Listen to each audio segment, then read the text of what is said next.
Olá para quem nos acompanha aqui pela internet, no canal da Jovem Pan News. Nós vamos falar agora de memória, de tradição e de bravura. Isso porque tem um lançamento de um livro bastante importante que ocorreu há alguns dias e nós não poderíamos deixar de passar essa história em branco, porque é uma história que também está sendo retratada. Eu estou aqui com o Thiago Berreich, não é, Thiago? Uma importante página da história do estado de São Paulo, por assim dizer, e por que não do Brasil, que nós trazemos hoje aqui. O Fernando, é uma honra estar aqui. É talvez a corporação mais homenageada, mais admirada, não só aqui de São Paulo, mas também de outras partes do país, outras partes do mundo. É uma corporação que está no coração de todo mundo. Sem dúvida, porque acaba de ser lançado o livro Éramos 20, a história do Corpo de Bombeiros de São Paulo. Um livro maravilhoso, produzido com imagens riquíssimas, contando a história dessa corporação.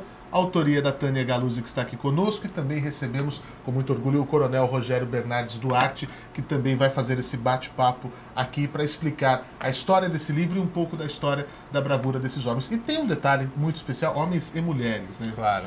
Tem um detalhe muito especial desse livro, que é o próprio prefácio, né, de autoria do nosso companheiro Joseval Peixoto, que também está aqui nesta obra. Tânia, Coronel Duarte, muito obrigado pela gentileza em nos atender e compartilhar um pouquinho dessa história com a gente. Muito obrigado.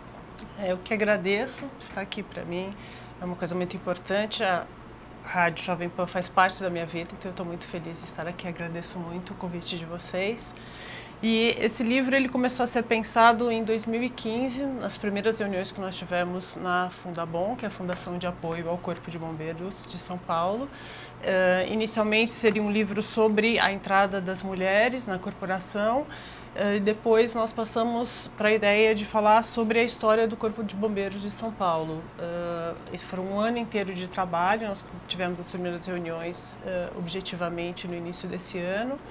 E foi um ano de muito trabalho e um ano de muito prazer, de contar a história do Corpo de Bombeiros e entrelaçar a história do Corpo de Bombeiros com a cidade de São Paulo. Coronel. Boa tarde a todos, também é uma satisfação estar aqui, né? A gente estava falando aqui um pouco antes de começar, que a Rádio Jovem Pan é uma das mais tradicionais da cidade de São Paulo, então eu agradeço, né, a oportunidade de falar um pouquinho da nossa experiência no bombeiro, né? Eu tive o privilégio de trabalhar durante 27 anos no Corpo de Bombeiros, né? Terminei minha carreira como comandante do Corpo de Bombeiros, né? Então eu entendo que eu alcancei a minha realização pessoal e profissional no Corpo de Bombeiros. Então falar do Corpo de Bombeiros para mim é um grande prazer. Muito obrigado. Antônio, e por que se chama Éramos 20? Quem são os 20? Os 20 são os 20 homens que formaram a primeira turma do Corpo de Bombeiros, que foi formada lá em 10 de março de 1880. O Corpo de Bombeiros de São Paulo tem 138 anos. Então foram 20 homens destacados da Companhia de Urbanos na época para formar o Corpo de Bombeiros, e ele foi formado a partir de uma ocorrência. Foi formado a partir da ocorrência do incêndio na São Francisco, que atingiu principalmente a biblioteca da faculdade, e a partir daquele momento as autoridades da época da província ainda falaram não precisamos de uma unidade, de uma seção de bombeiros. E aí eles destacaram 20 homens e formaram essa primeira turma. Então, surge de um problema. Surge de um problema. Peraí, tivemos uma situação um pouco perigosa, então precisamos fazer alguma coisa para que isso não aconteça. E quando acontecer uma emergência, nós temos pessoas capazes de lidar com isso. É assim que surge. Exatamente. E as ocorrências, elas marcaram toda a trajetória do Corpo de Bombeiros. Então, a partir das ocorrências, as evoluções aconteceram. Isso não acontece só aqui, acontece em todo o mundo. O Corpo de Bombeiros é formado assim. E as grandes ocorrências é o que estão nesse livro. As ocorrências que mais marcaram o Corpo de Bombeiros e as mais significativas para a cidade de São Paulo. E uma curiosidade, aqui em São Paulo, onde é que foi a primeira sede dos bombeiros? Foi perto lá do Lago São Francisco? Exatamente ali. Lá onde é a Sé, na Praça Clóvis Bevilacqua. E aí, no começo, ele foi meio nômade, né? O Corpo de Bombeiros, a sede, ele não tinha uma sede definitiva, ele caminhou bastante, ao longo do tempo, até se instalar definitivamente ali na Praça Clóvis Bevilacqua, onde está até hoje. Onde é a sede da Fundabom também, exatamente, né? Também, exatamente, ao lado do Corpo de Bombeiros. Uhum. Exatamente. Eu inclusive, moro ali próximo, acho muito bonito ali aquela sede, todas as vezes que eu passo por ali. E vejo, né, você ter sempre tem a parede de escalada, né, tem onde os bombeiros... Como é que é, coronel? O senhor fez parte do desdobramento dos 20 iniciais, né? Começaram com 20, hoje é uma corporação brilhante. O senhor me dizia que 27 anos dedicado à corporação. Isso. Como é que a pessoa, não consigo entender, fala assim, eu vou ser bombeiro? Porque quando tem um caos, um pânico, uma situação de perigo, todo mundo corre no sentido contrário do perigo. O bombeiro, ele corre na direção. Como é que é isso? Então, eu acho que, sem dúvida, tem um ingrediente de vocação, né, para a profissão, né, mas eu acho que esse fato de o bombeiro estar sempre ajudando, né, as pessoas, sempre trazendo um conforto no momento de emergência, no momento em que a pessoa está precisando realmente de um socorro, né, eu acho que é o que torna realmente um atrativo, né, para a própria profissão, né, e realmente querer ajudar o próximo, querer ajudar as pessoas, né. É missão. Missão, sem dúvida. Ô coronel, quando o senhor contou para seus pais ou para sua família que o senhor queria ser bombeiro, qual foi a reação deles? A família aceitou muito bem, né? Eu acho que é uma profissão bastante digna, né? Sem dúvida nenhuma foi muito bem aceita, né? Com certeza. E como é que foi a preparação? O senhor fez, obviamente, um teste, uma prova? Isso. Como funciona para a pessoa entrar nos bombeiros? Então, no caso de São Paulo, né, o bombeiro está vinculado à Polícia Militar. Claro. Isso. Então, eu ingressei na Polícia Militar, né? Fiz a academia no Barro Branco, né? E aí, saí no aspirante, eu trabalhei, antes de ir para o bombeiro, um pouco no policiamento, né? Trabalhei no antigo policiamento de trânsito da cidade de São Paulo, né? Aliás, aqui na região aqui da Paulista, dos Jardins, né? Na época, depois é que eu ingressei no bombeiro através de um concurso interno na Polícia Militar, né? E o soldado também, o soldado para ingressar no bombeiro ele tem que ingressar na Polícia Militar, né? Fazer pelo menos uma iniciação básica, né? De fundamento de polícia para depois fazer a especialização de bombeiro. Isso, então para ingresso no bombeiro é um concurso interno? Concurso interno. Isso, você não entra direto no corpo de bombeiros? Não, tem concurso assim. interno. Sim, correto. Eu queria saber ainda um pouco mais do livro, Tânia. São imagens muito interessantes que permeiam esses 138 anos da corporação, e é uma situação que também acompanha a evolução da cidade de São Paulo, né? Sobretudo nesses últimos anos, onde nós experimentamos um grande crescimento da nossa capital, da nossa cidade, da maior cidade do Brasil, enfim. Eu fico imaginando o trabalho de pesquisa. Quanto tempo durou isso? Como é que foi mergulhar em registros jornalísticos, em registros históricos, iconográficos da nossa história? Deve ter achado muita coisa. Eu imagino como é que foi a seleção para falar assim, olha, isso é o que vai estar nessa obra. Eu acho que esse foi, se a gente pode dizer que foi um desafio, foi o maior desafio do livro. Primeiro, selecionar as ocorrências que seriam as mais interessantes para mostrar a evolução do Corpo de Bombeiros e mais marcantes para a cidade de São Paulo. Depois, ir atrás das informações e a pesquisa iconográfica. Foram, acho que, mais de 8 meses de pesquisa e um trabalho muito interessante. Eu fiz um trabalho bastante intenso nos jornais dos períodos e é muito interessante observar como os jornais retratavam as ocorrências quando a gente está falando da década de 40, da década de 30, da década de 50. Para mim, como jornalista, a linguagem utilizada, o quão dramáticas eram as reportagens. Então, isso foi uma coisa muito interessante. As fotos que a gente obteve no Museu Paulista, no Museu da Cidade, no Arquivo do Estado, e também fotos que a gente conseguiu com o Corpo de Bombeiros, através do Núcleo de Preservação da Memória, que é um grupo formado por 5 coronéis da reserva que nos apoiaram absolutamente. Sem o apoio deles e sem o apoio da Funabom, a gente não teria conseguido fazer o livro. Ô, Tânia, como o Fernando falou, a história dos bombeiros, a evolução dos bombeiros também é uma evolução do que a cidade cresceu de 1880. A gente está falando ainda no Império, né?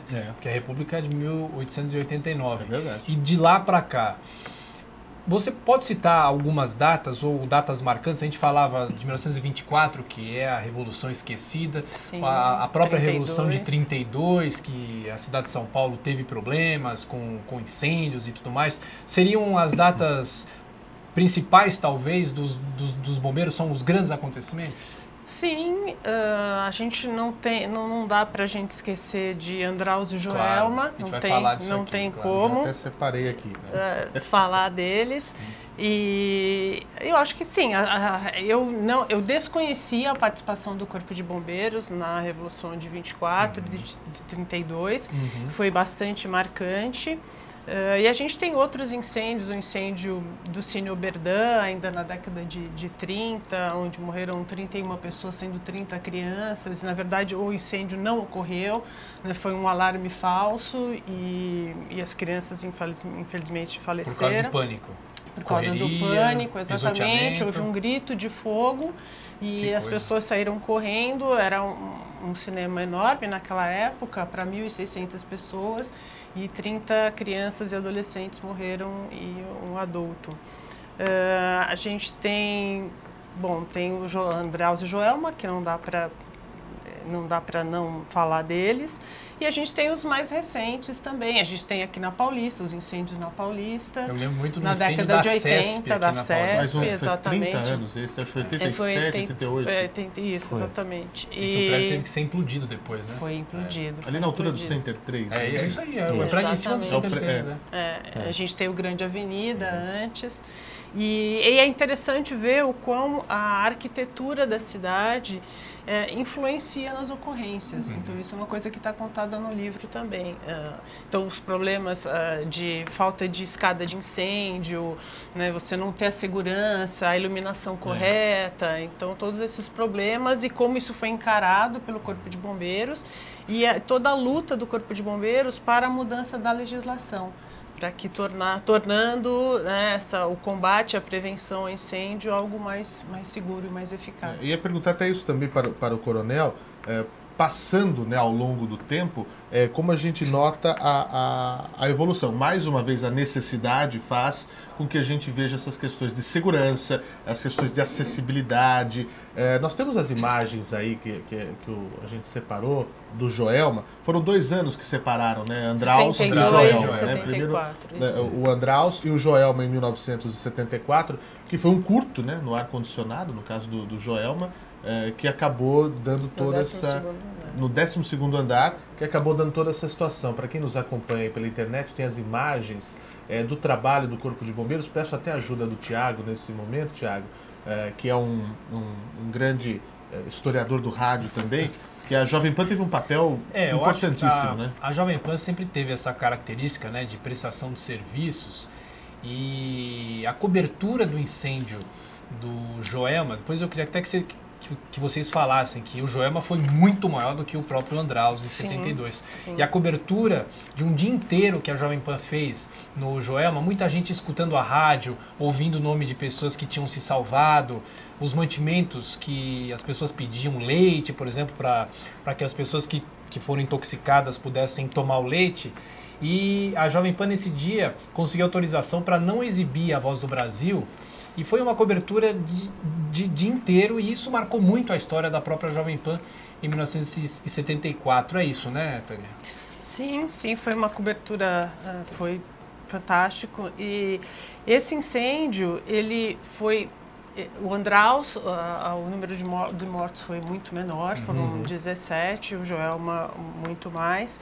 Mais de 100, né? 179. Só que depois do incêndio do Andraus, você teve uma movimentação política para que a legislação fosse alterada. E o próprio Corpo de Bombeiros fez um planejamento para se equipar, para melhorar, para se modernizar, e tudo foi engavetado. tudo que aconteceu, todos os projetos foram engavetados depois do Andraus, e no Joelma, quando aconteceu o Joelma, tudo veio à tona novamente. Você traz até aqui uma fala do coronel Jonas Flores Ribeiro Júnior, que era o comandante da corporação na época. Depois do Andraus e do Joelma, ele dá um ultimato, né? Ele diz exatamente isso, está no livro, né?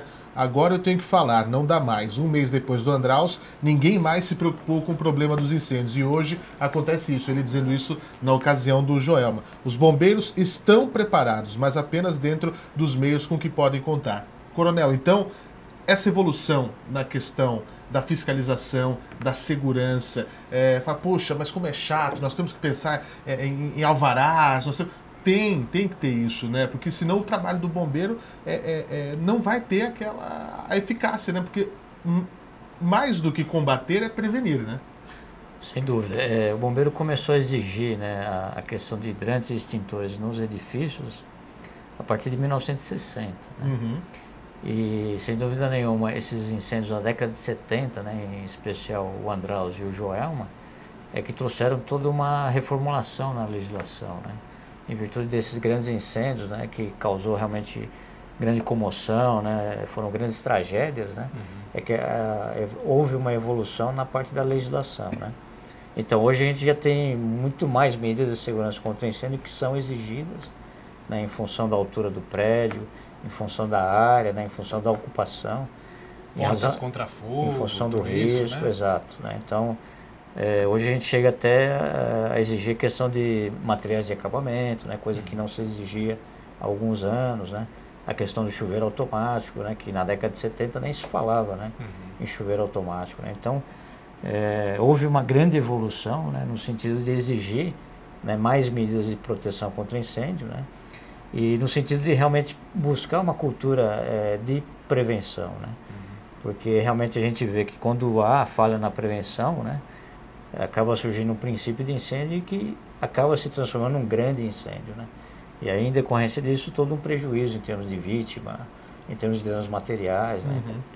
Então, infelizmente, em função de grandes tragédias, né, que a gente viu, né, uma evolução nesse aspecto da legislação de segurança contra incêndio.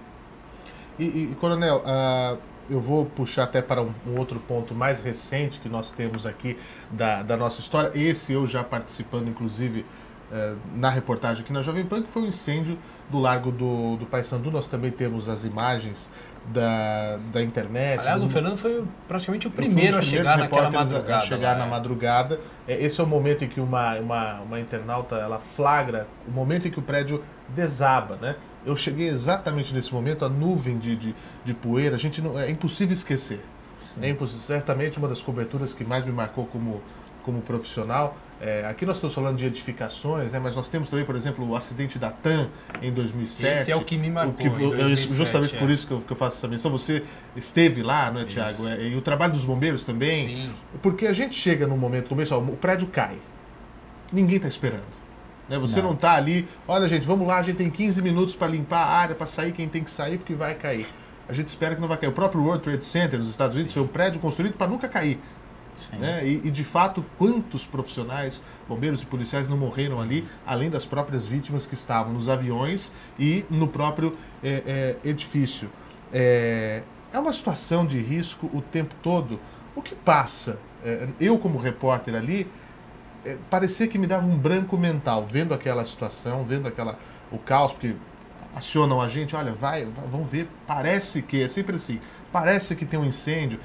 Semana passada, onde houve um acidente com uma pequena aeronave na Zona Norte, parece que caiu um avião, parece que tem um prédio pegando fogo. Quando a gente chega e vê a situação e tem que narrar aquilo, é algo muito ruim, é algo muito tenso, porque nós temos que narrar a realidade do que está havendo, né, Tiago? E ao mesmo tempo não causar pânico para as pessoas. Né? Nós temos um serviço. O que passa na cabeça de um bombeiro quando chega? Porque vocês têm muito pouco tempo para calcular o que fazer, e dentro do fazer, muitas coisas podem acontecer. O senhor já esteve em risco várias vezes? Sim, esse incêndio foi comentado, da queda do avião, eu estive lá. 2007. Né? 2007, mais recentemente lá no incêndio em Alemoa, em Santos, né? Também estivemos lá em loco, né? Acompanhando também a ocorrência, né? Eu acho que a primeira coisa que vem na cabeça, né, numa grande emergência assim, é realmente procurar salvar as pessoas, né? Então a gente viu a imagem do prédio caindo, né? Nenhum prédio é feito para cair, né? Então Pois é. realmente causa, né, um espanto até, né? Quando um prédio daquele tamanho, né, vem abaixo, né? Então o primeiro sentimento é realmente de tentar buscar, né, as vítimas, né? O quanto antes, né? Porque aí o tempo é uma coisa também que é importante, né? Quanto menor o tempo, né, para realmente se localizar uma vítima, né, muito mais vai ser a chance de sobrevida, né, dessa pessoa, né? Então a grande ansiedade, né, numa grande emergência dessa é exatamente pela busca, né, das pessoas, né, que são vitimadas, né? E é incrível, né? A gente está aqui nesse bate-papo, né, e a gente não imagina realmente a quantidade de emergências, né, que o bombeiro atende no seu dia a dia, né? Desde coisas simples, sim, né? Às vezes um atendimento até mais psicológico. A Tânia está aqui folhando o livro, e tem também o salvamento marítimo, né, dos bombeiros, também, né, que eu acho que é importantíssimo no litoral aqui de São Paulo, né? Sim, então, mas eu queria dizer que o bombeiro hoje, ele tem uma média de a cada 2 minutos ele salva uma vítima, né? Puxa. Então nós estamos aqui conversando há alguns minutos, né? Quantas vítimas já não foram salvas em todo o estado de São Paulo, né? É verdade. E se a gente for pensar em Brasil, se for pensar no globo terrestre, né? Quantas vítimas os bombeiros já não salvaram nesses poucos minutos aqui, né? O senhor tem o salvamento, talvez, ou o fato que mais marcou a vida do senhor? Eu acho que essa ocorrência da queda do avião 2007. Foi marcante, né? Eu lembro que, num dado momento da ocorrência, né, já na madrugada, né, do dia 17 de julho, né, que foi em 2007, eu estava fazendo uma inspeção, né, digamos, no local da ocorrência e uma parede desabou, né? Eu estava bem próximo ali, né? Tinha acabado de passar ali, né? Meu Deus. Então depois eu fiquei imaginando, né? Será que se eu tivesse, talvez ali naquele momento, né? Talvez a parede não tivesse caído em cima de mim, né? Então, tem situações assim, né? O prédio da SESC também, que foi comentado aqui na Paulista, né? Quando um dos prédios ruiu, né? Tinha bombeiros dentro da escada do prédio, né? E acabaram conseguindo sair, né? Então, o bombeiro tem essa característica também, né? De estar sempre envolvido numa situação de grande risco, né? Para exatamente tentar salvar as pessoas, né? Não, sem dúvida. E ao longo do tempo, esse aprimoramento tecnológico e pessoal, nós não podemos deixar de lembrar da Escola Superior de Bombeiros, que fica em Franco da Rocha, a maior da América Latina, né? Que forma, hoje a tecnologia, no caso do Paissandu, por exemplo, nos escombros haviam vítimas, usando os cães, né, farejadores, que são também bravos soldados, né, que estão ali juntos. Sim. E os sensores onde você consegue identificar calor, consegue...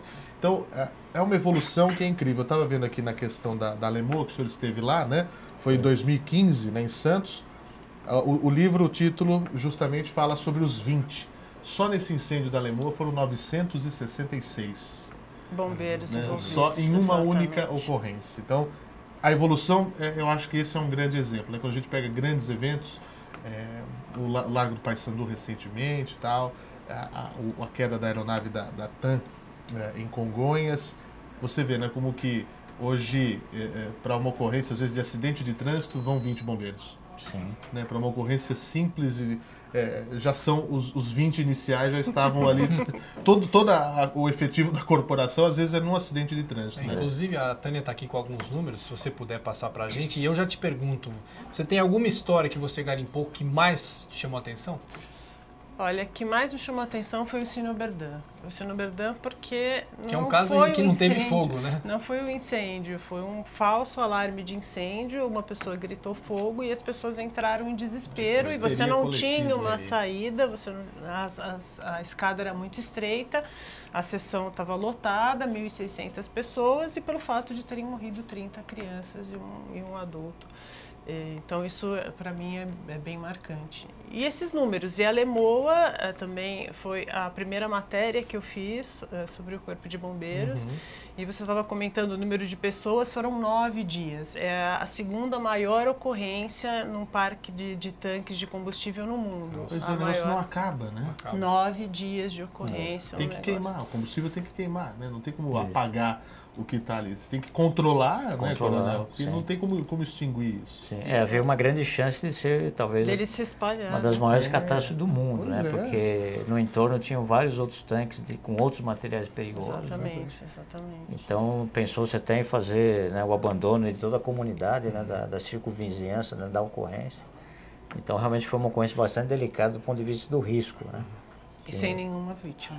E graças a Deus sem Pois nenhuma é. Sem vítima. nenhuma Coronel, na vítima. formação de vocês têm contato com essa história dos produtos perigosos também? Porque a gente sabe que no caso em São Paulo tem a CETESB, que eles são especialistas em fazer avaliações desse tipo, mas os bombeiros também precisam saber? Também. Tem todo o treinamento também dessa parte que envolve, né, o produto perigoso, de modo geral, né? Além de todo o treinamento de incêndio, salvamento, a parte de resgate, né, que envolve o atendimento pré-hospitalar, né? Também a parte que envolve os produtos perigosos. Né? E os trotes? Então, os Tem muita trotes... gente que liga e diz que está pegando fogo, não acontece nada? Ainda existe, né? Por incrível que pareça, ainda o bombeiro está envolvido nessa questão do trote, né? Há um tempo atrás era muito mais comum, né? Aquela saída da escola, né? Que a criança passa, né? Na época do orelhão, né? Hoje o orelhão já é mais uma peça de museu, né? Mas realmente ainda existe, né? O trote, né? Infelizmente, né? Que é uma coisa muito séria, né? Porque acaba mobilizando, né? Porque não precisa, né? Realmente, né? Acaba sendo um prejuízo para o próprio Estado, né? Tem que mobilizar, né? Todo um contingente, viatura, né? Pessoas, né? E chega lá e às vezes não é nada realmente. E tem uma outra questão que eu queria trazer também em relação ao trabalho dos bombeiros. Também tem um trabalho de educação em escolas, ensinando, né, até as crianças, olha, quando acontecer alguma coisa, saiba onde descar, se acontecer em casa, né? Até algumas técnicas de primeiros socorros bastante interessantes. E as parcerias que nós temos. Eu vim do interior, e no interior, por exemplo, tem cidades pequenas que não tem, obviamente, né, corpo de bombeiros, mas há um treinamento numa cidade maior, onde os bombeiros ajudam. Eu vim numa região onde tem muita cana-de-açúcar. Então, as usinas têm caminhões-pipa, tem brigadas que são treinadas pelos bombeiros, eles ajudam, enfim. Também uma questão das prefeituras, né? O Estado dá o efetivo e as prefeituras colaboram com as instalações, com o equipamento, né? Porque é muito caro, né? A gente pega, né, um alicate hidráulico, são equipamentos caros, os carros têm que estar sempre com a manutenção em dia, né? Então, são parcerias importantes e que revelam esses números, né, Tânia? Sim. Nós somos são quase... são mais de 100 mil, né, policiais no estado de São Paulo, são 100 mil, Isso. a corporação toda. Toda a Polícia Militar. Isso, Toda a Polícia Militar. E mais de 8 mil, quase 9 mil, dados mais atualizados aqui, é isso, Tânia? Isso, de bombeiros. Exatamente. Na ativa. 8.696 bombeiros na Eu imaginei ativa. que eram mais. Sim. Por esse número de atendimentos aqui de 2017, 520 mil. 520 mil atendimentos. Uma nova ocorrência a cada 59 segundos. Então aqui nós já teríamos agora 28 ocorrências atendidas pelos bombeiros. Exatamente. 173 mil atividades de prevenção contra incêndio, muito que era o importante. que você estava comentando. Exatamente, atividades principalmente com crianças. Né? Então esse trabalho do bombeiro na escola é muito forte. Né? 5.575 ações de educação pública. O Corpo de Bombeiros está fisicamente, né, com instalações físicas em 173 cidades. São 257 instalações e 21 grupamentos. Ô, Tânia, tem uma história muito curiosa, que aí é uma história contada para o pessoal mais antigo aqui da Jovem Pan, que talvez nos anos 80, anos 90... Na Casa Verde vocês também têm uma base dos bombeiros, na ponte... Isso. Não sei se é na Casa Verde ou na do Limão. Na Avenida Ordem e Progresso. Isso, exatamente. Aí tem um prédio do lado e tem uma senhora que mora lá, que toda vez que sai um carro dos bombeiros, ou que saía um carro dos bombeiros, ela ligava aqui para a Jovem Pan perguntando: vocês sabem o que está acontecendo? Porque eu acabei de ver um carro dos bombeiros sair aqui da corporação todo dia. Ela via uns 15, lá 20, e ela ligava aqui para a Jovem Pan para saber o que tinha acontecido. A gente não sabe se essa senhora já faleceu, porque ninguém liga mais aqui para perguntar, né?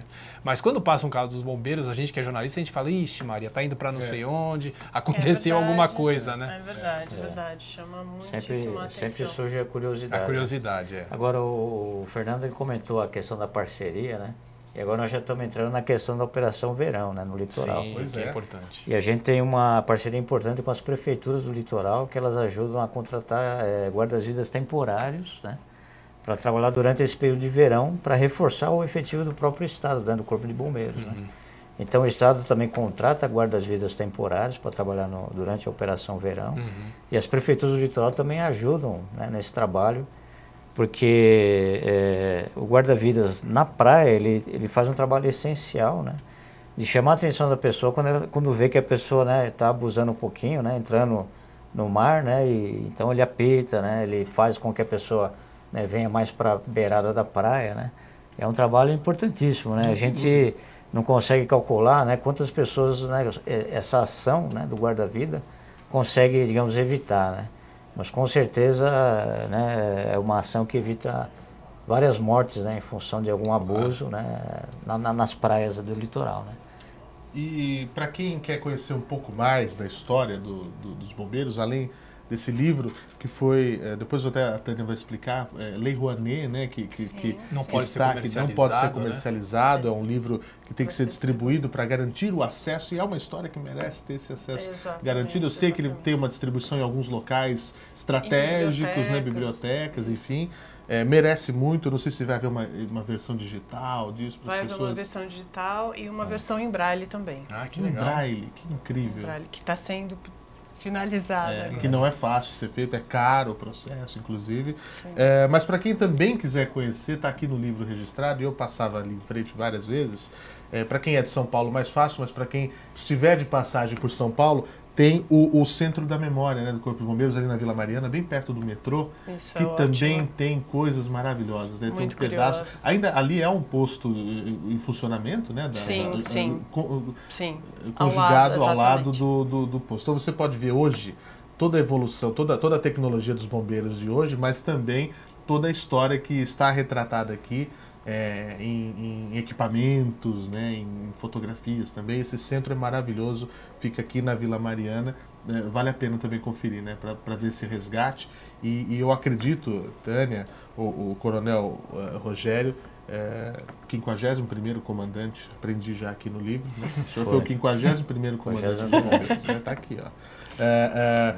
A gente só consegue enxergar um futuro, né, Tiago, se a gente conseguir olhar para o passado e ver, enxergar as dificuldades, né, que foram traçadas para a gente poder hoje ter certa tranquilidade e saber que no caso de uma emergência nós temos a quem recorrer, né? Sim. Acho que é isso.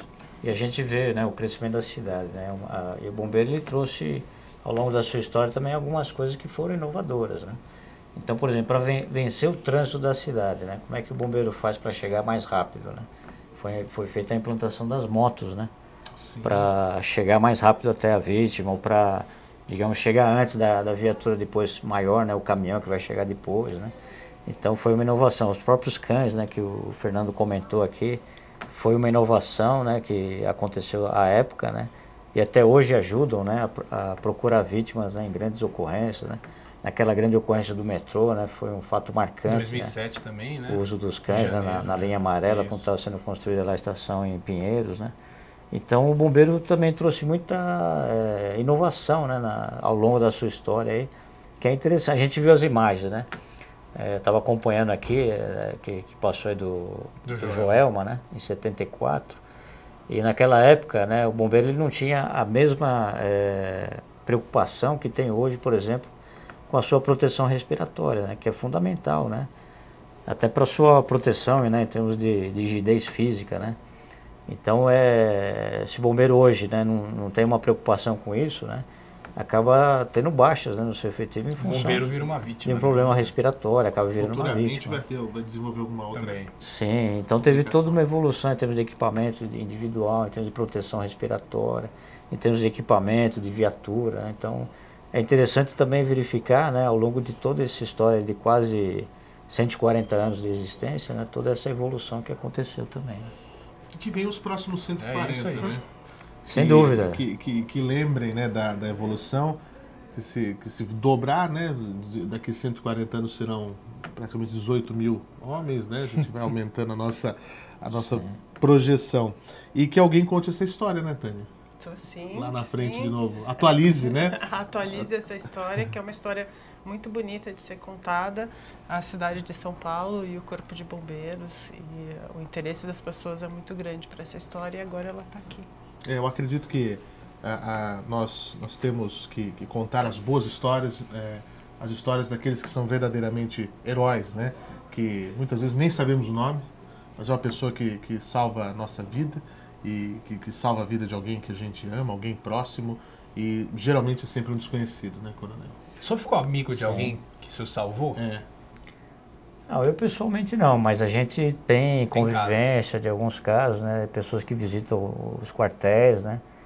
Até em forma assim de gratidão realmente, né? Para agradecer, né? Um salvamento, né? Então isso é muito comum, né? Pessoas que foram salvas, né? Efetivamente pelo bombeiro, né? Às vezes acaba até dando nome, né? Para o filho que de repente o bombeiro é que fez o parto, né? Então tem muitos casos assim. Né? Bem, Coronel, o senhor que representa essa corporação, leve o nosso abraço, meu, do Tiago, em nome de toda a Jovem Pan, de todo o nosso público que tem essa profunda admiração pelos heróis de farda do Corpo de Bombeiros, da Polícia Militar, né, como um todo, que estão aí para servir e proteger sempre, fazendo isso. Tânia, nossa colega aqui da arte e da comunicação, parabéns, é uma obra lindíssima, ficou um trabalho maravilhoso, de uma qualidade não só de conteúdo, como de forma também, né? Porque é um exemplar belíssimo, né? Onde você tem as fotos, você tem um exemplar de capa dura, né? Maravilhoso, um acervo realmente riquíssimo. Parabéns pela iniciativa de retratar um pedaço da nossa história, né, Tiago? É isso, e que outros estados contem a história dos bombeiros, né? Sim, Quem sabe isso seja um 27 trabalho... 27 volumes, né? 27 volumes, né? Trabalho pioneiro. Sim. Eu que agradeço Parabéns, o convite. Eu agradeço muito o convite de vocês. Coronel, muito obrigado. Obrigado. Obrigado a vocês aí pela oportunidade, né? A gente gostaria que esse livro realmente chegasse a cada uma das pessoas, né? Principalmente dos paulistas aí, né? Que contam realmente com o Bombeiro de São Paulo aí. Mas logo todos terão acesso também pela internet, né? No livro, né? E vão realmente ter condição de ter essa proximidade com a história do Corpo de Bombeiros. Né? Sem dúvida. E para quem está acompanhando a gente, né, Tiago, pelas nossas redes sociais, você que está no canal da Jovem Pan News, não deixe de se inscrever, você pode apertar o botão vermelho de inscreva-se. Nós temos mais de 12 horas de programação ao vivo todos os dias, desde as primeiras horas da manhã até a noite, você acompanha tudo de forma, inclusive, tudo grátis, né? E com a qualidade do jornalismo da Rádio Jovem Pan, que é sinônimo de credibilidade e também de prestação de serviço. No YouTube você ativa o sininho de notificações, vai chegar no seu smartphone, vai chegar no seu e-mail, qual programa está começando, qual vídeo novo foi lançado e você não perde nenhum detalhe. Para você que acompanha a gente pelo Facebook, pelas outras redes sociais, compartilhe o nosso material. Se você achou legal, mais gente deve ver e conhecer essa e outras histórias que diariamente nós contamos por aqui, né, Tiago? É isso. Valeu, Fernando. Obrigado a todos e que essa história fique eternizada aqui pelas ondas e pelas imagens da Jovem Pan.